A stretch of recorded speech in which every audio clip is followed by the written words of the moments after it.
Hello and welcome. My name is Joe Valenti. I'm one of the co-founders here at smartpencentral.com. This video is intended to give you a basic understanding of how a smart pen works. Now, we're not going to analytically reverse engineer the product and take things apart and anything like that. This is intended to give you an understanding, an appreciation for how hardware and software combine to provide the effect and the value that the LiveScribe Smart Pen brings to you. It turns out it isn't magic. It is indeed a hardware and software combination that do some pretty wonderful things. There are three basic components we're going to talk about. They are the computer basically and the sensors that are present in the smart pen itself.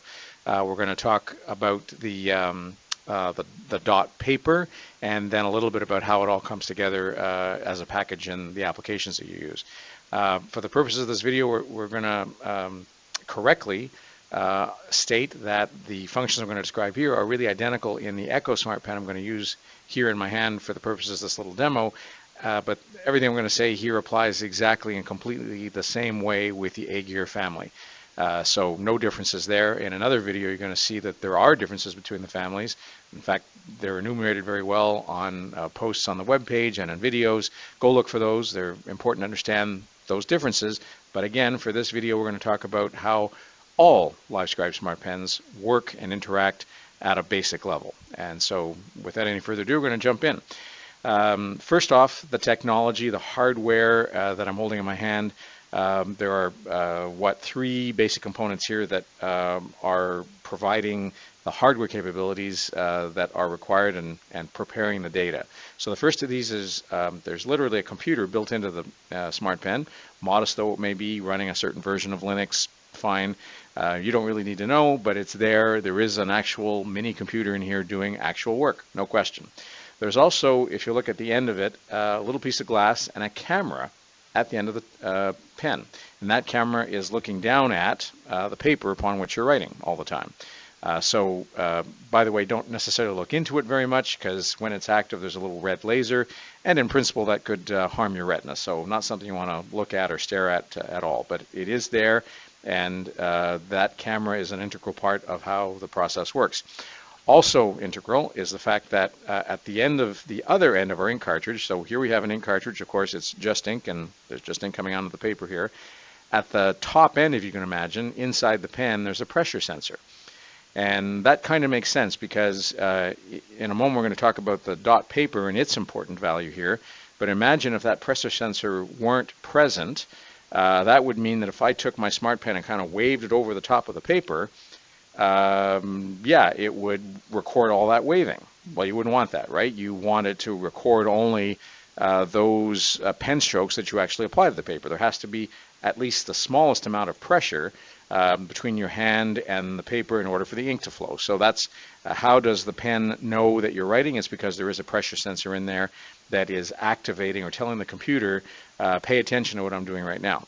So again, if I just wave my hand over the page, nothing happens. But as soon as I, write high on the page, I had to obviously push on the paper to do that. That activated the pressure sensor. That in turn activated the camera and got the CPU to do its job. And in that way, the pen has made note of those two letters that I wrote on this physical page. Now, how did the computer know, and how will it later tell my software that I happen to have written on page 65 of my notebook? Well, the answer to that question has to do with the paper. You'll recall that LiveScribe Smart Pens do require you to use our special dot paper. That's kind of the gotcha with the product. The anti-gotcha is the fact that our paper products are hardly more expensive than the ones you'd buy at any big box superstore anyway, so just your plain white paper, it's an ink pen. The ink will go onto your page. So as a pen, it will work on any paper, sure. But if you want to incorporate the other capabilities, remembering what you wrote, synchronizing the audio to that, et cetera, you do indeed have to use our special paper.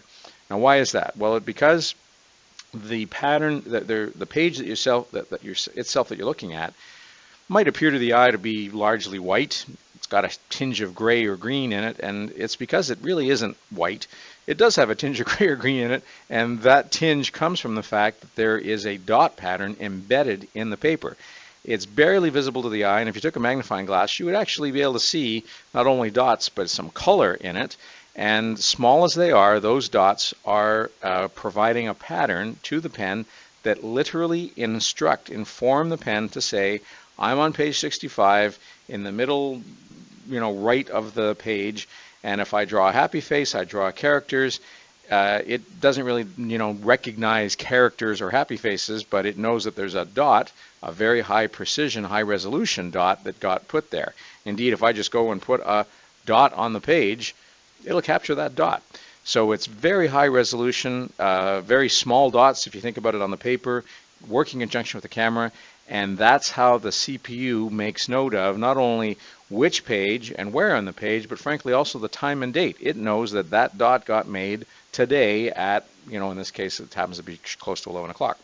So it really is this wonderful intersection between the physical paper, the dot pattern, the information it communicates to the pen, and so it captures the pen strokes as well as its location, as well as identifying the book, as well as the time and date, so that, frankly, you don't have to. When you simply sync your pen, whether it's an A-Gear or an Echo, one way or another you're going to sync your pen to some software, you don't have to worry about, hey, did I write on page 65 or did I write on page 25? Was it upper left, upper right? Was it a happy face? What is it? Doesn't matter. The pen captures every stroke, and it does that automatically because of the combination of hardware, the paper, and the software that makes it go. So when we tell you that you do have to buy our special paper along with your smart pen, well, now you know why. It really isn't plain old paper, and it really does therefore provide some of that wonder. Here's one last comment about a feature or capability that you may or may not be aware of, that in your LiveScribe software, I'm going to use the Echo as an example here, but the same applies to the A-Gear as well. There is a mechanism for you to print your own dot paper. In other words, you don't absolutely have to buy it from us. You could print your own. And what these 4 notepads amount to is, here's my book of, 150 pages in this one. You can think of each of these as 25-page books, and there's number 1, 2, 3, and 4. And you can print in those. You can use those papers, those pages that you print on your color laser printer at home, at the office, wherever it is. Probably won't work very well on an inkjet, by the way, so it really has to be a color laser printer to get the high resolution that we're looking for. And in fact, to be particular, it has to be a PostScript color laser printer, which they all are these days. And you're going to get these 4 books out of it. So that's great. But here's, dare I say, the gotcha for this. The gotcha is that for most people, printing those color pages is going to be terribly expensive. If you think about the cost of the ink you're going to put into that paper, certainly if you're paying for it yourself, you're going to realize that for many people that's $1 a page, because this page, as I say, is not a white page. It's got a whole bunch of dots in it. It's as if you printed a solid page of red, a solid page of blue. That's that volume of toner that you're putting onto this page. It's really a lot. And so those pages really can, one at a time, absolutely cost like $1 a piece.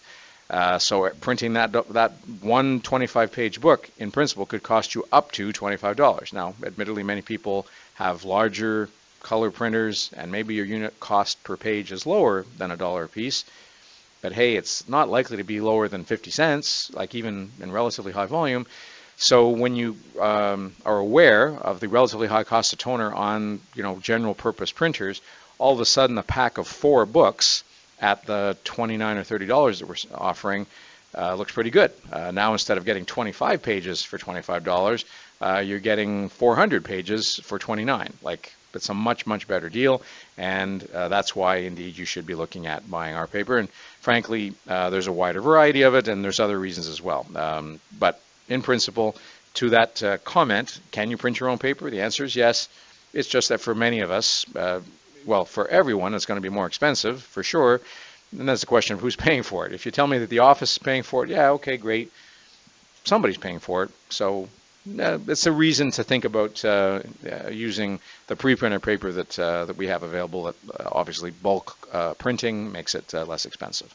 So there we are. Now we understand how the pen works, how to get data into your device and an understanding of the economics of the paper as well. Hope you found that interesting, and if you have any questions or comments, don't hesitate to reach back out. Again, my name is Joe, and the contact information is going to follow here in just a sec. Have a great week. Take care.